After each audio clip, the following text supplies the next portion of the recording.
How are you feeling? How's the heel, foot situation? Oh, it's good. Yeah. It's good. Yeah, it's in the past, so I got past that one. Did that carry into the offseason at all? Was there a time when you felt better? I'm not super late to the offseason. Probably February. I think every time we probably see you going into camp and stuff, there's questions about how long you want to keep playing. Yeah. But how much did you think about that in this offseason? Think about how long I wanted to play? I didn't give it a lot of thought, honestly.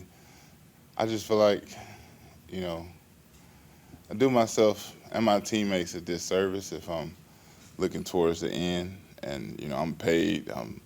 People count on me to be here now and to, we got goals and aspirations as a team. I just don't think putting brain power towards that helps us get to where we want to go. So, when it happens, it happens. I feel like I know. I think one day coming in, I should know when it's getting that time, and then I do the responsible thing and let them know early enough so that they can make the adjustments needed.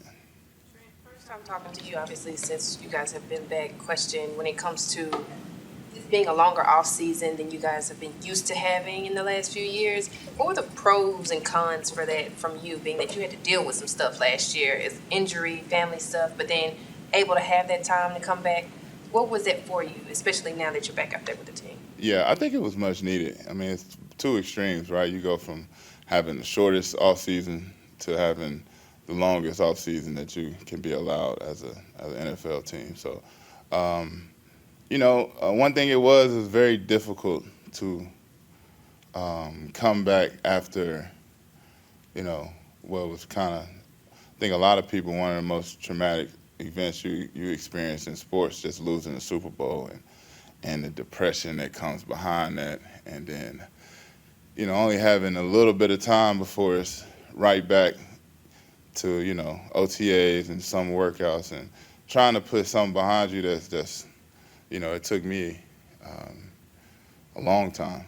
Like even on into the last season, even playing the Chiefs again, I felt that it hurt, So I think I say that to say, I think this off season it could have been a blessing in disguise. We'll see. We obviously refreshed the roster, and we got some younger guys, but I think in the long run it should help us having that time off. That being said, the energy and the attitude on the field, how does that feel right now? I mean, you wouldn't think this is a team that went 6-11 last year. The confidence, the way the kids are flying around, the new draft class to me looks like it has several steals, several great picks that's going to contribute. So, I was really pleased to see how the confidence and how the atmosphere is coming back and kind of being around the guys for the first time last week, 2 weeks ago. Excuse me, I'm sorry. Trent, defensive ends, and what is the Huff addition? What's he going to bring to this team? He's going to bring that speed demon off the edge, that guy that's going to require a running back or a chip opposite of Nick. And guys just, we're having the additions that we do, especially with Michael, who can go both inside and outside. When you get and Yetur, like getting all those guys on the field, I think he adds that the kind of that D Ford effect that they had in 19 that took them, to the Super Bowl. And one of the reasons we had a really, really good defense for those couple years is having that guy who can actually make that quarterback step up by getting a good jump off the ball and being able to bend the edge. Fresh. You watched Debo, friend of yours, obviously move on. Mm-hmm. Dre obviously meant a lot to this team. Was it tough to see a lot of those guys go? It's always tough, but it's my 16th year, so I understand how the business go. It's one of those things where those guys are family, so you want to see the best thing happen to them that puts them in the best situation. So I think all of those guys Really happy for him.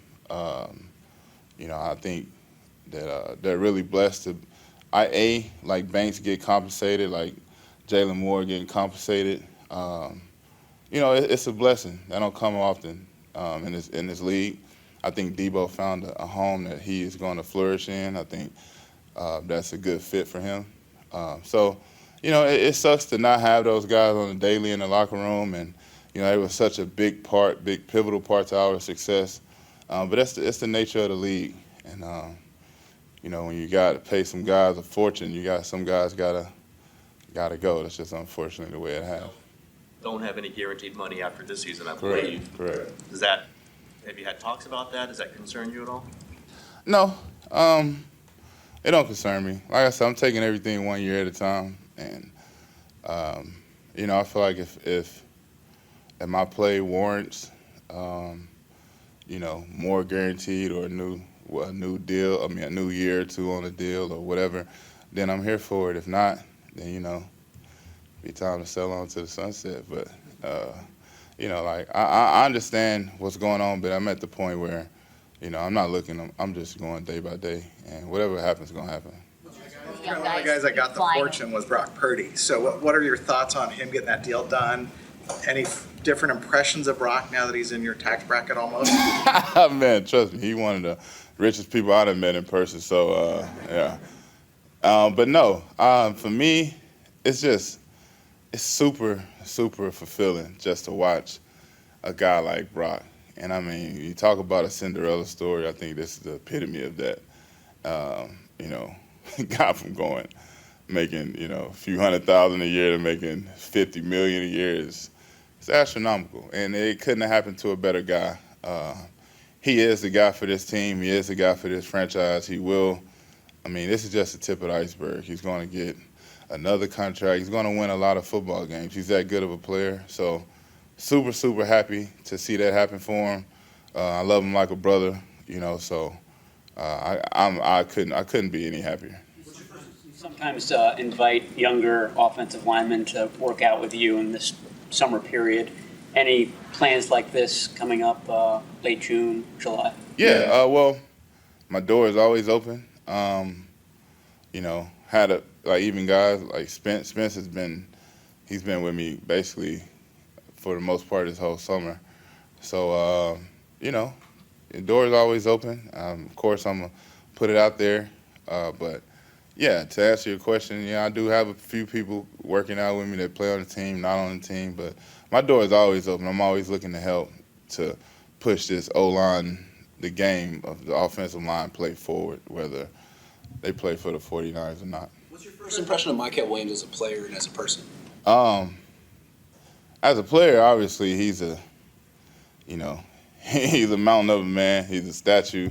To be that size, have that frame, and to be that quick and that fluid in short areas, I think he's a guy that can play first, second down, stop the run, and they could play third down wherever you want him to play. He can play on the inside. He can play on the outside. I think he just has that genetic makeup to be a superstar as a defensive lineman. Now, obviously, it got to happen on Sunday, and I think he's well capable of that. But from my first impressions, that's what it puts me in the mind of. I think he's going to be a very, very talented defensive lineman. I think he's going to make his name in this NFL. That's what I see right now. You mentioned some of the young guys flying around. Is the infusion of youth add a little inspiration or energy for some of the more mature players on the Some of the older guys like myself? Yeah. No, it really does. It energizes you to see that raw enthusiasm that, you got a guy like me in the 16th year, and then you got a guy that's just now kind of on the cusp of living his dreams. And it does make me appreciate it more. It does make me appreciate coming to work, because I do remember when that was my reality, when my first OTAs, the second OTAs, and I'm living a dream. And to watch those guys live a dream and to watch them take full advantage of it and go 100 miles an hour, every snap, it's fulfilling, and it makes you want to pick up your level of enthusiasm as well. To kind of parse your words, but when you say year to year at this stage, I mean, is that any different? You've talked about, it'd be nice to play till 40 and join that exclusive group. Right. I mean, are you at a point where like, yeah, no, that's not happening, or? No, I'm definitely not. Like I said, I mean, I would love to play until I'm 40. I would love to make it to that special group. But if it's not in my cards, it's not in my cards. But I'm gonna do everything physically possible. I'm gonna stay engaged. As you see, my first time here doing OTAs or even being in the off-season program, first time in probably 10 years. So, it's one of them things to where I'm gonna do everything possible to play as long and to play a good product, put a good product of football out there, and then when it's not going my way, then I'll know. But it could be I could play until I'm 41. Who knows? But that is a goal of mine. I'm definitely not going to retire with something left in the tank. Trent, you talked about Came back for, difficulty of bouncing back after the Super Bowl. Curious about the bounce back after last year, where besides all the injuries on the team, which every team has, some worse than others, there were other things that went on that just made it such a rough year between Pearsall and Charvarius, and you had your own tragedy that it was away from the field. How did you process all that the whole year and getting through it, and where did your enthusiasm come from to come back? That's a good question. It is difficult. It's very difficult. But my road I've traveled has always been difficult. So it's one of those things to where it's where your faith has to get you through, because there's a lot of things that happen that humanly you don't have the answer for and you can't make sense of. So I think a lot of it is your faith, and second, it's just to having the composure to know that life will throw you curveballs, and no matter how hard things get for me or how hard things get for anybody else, you can find a situation where it's worse. So every day, thank God for being able to have air in my lungs. I know that's not promised, and I just keep moving forward, knowing that what's in the review is in the review. It may shape who you are going forward, but I don't think you should let it linger and let it affect who you are going forward. like, experiencing OTA practices again, how much regret did you have of all those 10 years where you missed OTA? Man, filled with regret, you understand? No, I'm joking. I'm actually thankful that, if I was here 10 years, I probably wouldn't be here year 16, so I'm thankful for it. All right, y'all. See y'all. So many new guys on defense. You're one of the veterans now. What's that like, just kind of feeling that mixture, that chemistry? How's that been different this offseason? It kind of make me feel old, just being a veteran guy, just feeling like I came in yesterday, and just being able to be, one of the leaders on the team, being able to push a young guy, and just make sure that they feed in the right place. What's your early impressions of Bryce Huff, and how do you see him getting acclimated to the defense? I know he's going to be a guy for us. I'm familiar with his work, with him being with the Eagles and the Jets. I know he's going to be a player for us. So it was a great addition, to have him come over here and just, help out on the defense.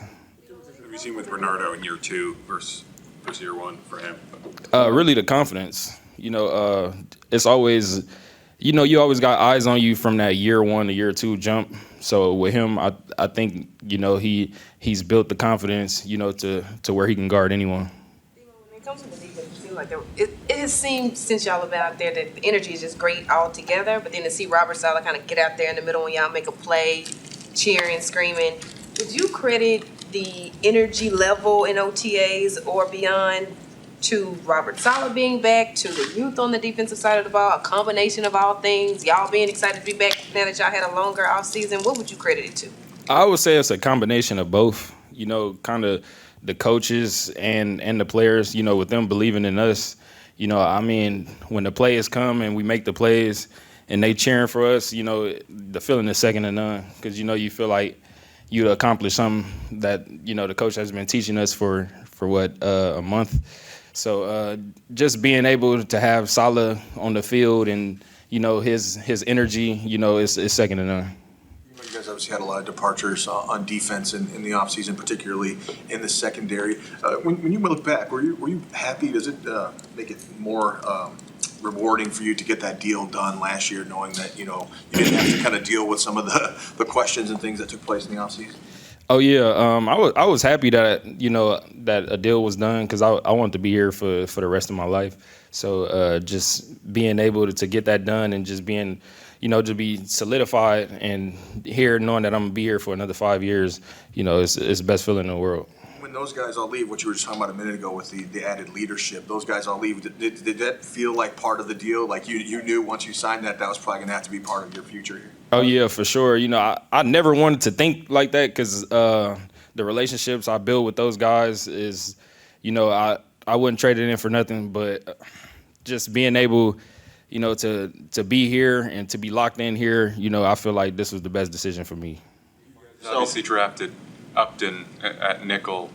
How do you view your role this year? Do you expect to still bump inside, or do you think you'll stay mostly on the outside?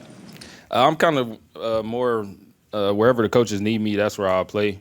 But if right now I've been predominantly outside, so I'm just trying to excel at that and, you know, be number one at that position. You miss it if you know didn't play nickel this year? That's kind of tough, because that spot is, you know, vital to the defense. Playing next to Fred, you know, hearing all the communication, you know, you in the action. Corner is just kind of different, you know. You just playing on the outside. You're not really in the run game. You're not really. I mean, you're involved, but you're not really involved how the nickel is. So it's gonna be different for me. Demo, you added a lot of speed at receiver. What do you think of year two of Cowing, and what do you think of Watkins so far? Oh yeah, they're gonna be guys for us. You know, I'm very excited about those two. You know, the way they've been showing up in OTAs, catching the ball, running. You know, they're full of speed. I just love to have those guys on the team. You know, I know they're gonna come in and work every day. Leadership. Have you been more vocal this last few weeks, months or so? Yeah, I feel like I've been very vocal this year. You know, as far as like just comparing it to last year and the years before that, I wouldn't really say nothing. But now I'm like more breaking down the team. You know, kind of helping guys out and, you know, just saying stuff when it needs to be said. Is that a comfortable place for you? Oh yeah, very comfortable. You know, I'm you know, a vocal person. I talk to the team, talk to my group, and just make sure, you know, that we, you know, one accord. You know, just a few years ago, you were a rookie here, and I remember you talking about being lost when you were in your first couple days around the facility. Yeah. When you look at the rookies now, how do you compare how they act compared to, like, when you look back at that? Well, just looking at Upton, I feel like, you know, he's way more advanced than where I was when I first got in. You know, just playing the nickel spot, you know, everything just kind of like slowed down for him. And I feel like all the plays that he's making, you know, it shows that he's, you know, slowing the game is slowing down for him.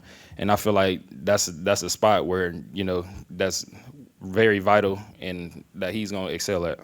Like the rookies, the maturity level is different now at this point. Maybe who knows whether it's because they stayed in college longer or NIL. But yeah, I believe that the maturity level. I probably, you know, because me and Embry, we came in together. We was both like 20 years old, so we was kind of young, you know, coming in. So I feel like, yeah, the maturity level is definitely different. A couple more. What are your impressions of Trey Brown? Oh, Trey Brown, very funny. That's my guy. I've been knowing him for a long time. We went to the Under Armour game together, playing the speed challenge. We didn't been around each other a lot, so we kind of familiar with each other. So he's gonna be a great addition for us. You know, just the cornerback depth. You know, he's gonna come in. He came in, made some plays. He's been making plays, and I'm excited for him. As one of the quote-unquote veterans and someone who's been through this the past couple of years, what would you say is the most important part of now until camp, this break? Really just tuning up your skills, I would say. You know, I feel like it's really about, this next 40 days is really about, you know, excelling at your position and just being, you know, very real attentive and locking in on the details.